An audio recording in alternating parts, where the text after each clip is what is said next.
A lot of people just think, oh, they're in wheelchairs, you baby a person in a wheelchair, you feel bad for them, but we can do a lot of things, and this is very competitive, the higher levels. Danny Maravilla from Compton is among the many who's participating at the 4th annual Angel City Games, Southern California's premier adaptive sports competition.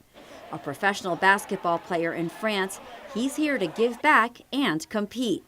Sports has given him a way to connect with others. Basketball has given me the opportunity to interact with friends and talk about sports, not just, because it's very hard to relate to people. The competition is open to people of all ages.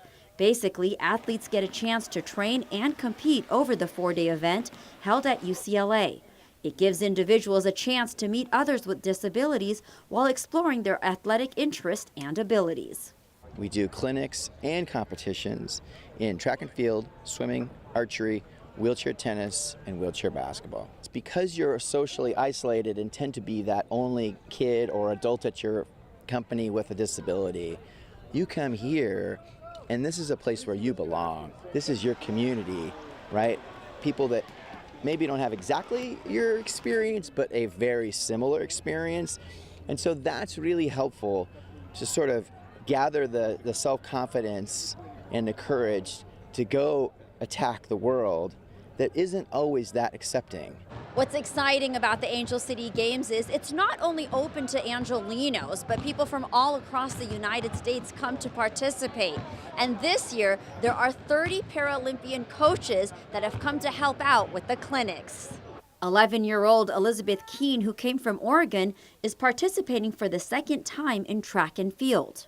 I enjoy the most because I get to compete with my friends and meet other people.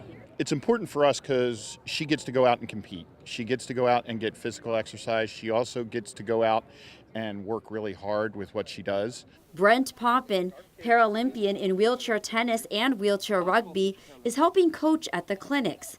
He says it's a great place for parents to see how interested their kids are in the sports, as many of the mobility aids can be quite costly to purchase. The tennis chairs could be between $3,000 to $5,000. The racing chairs are in that same ballpark.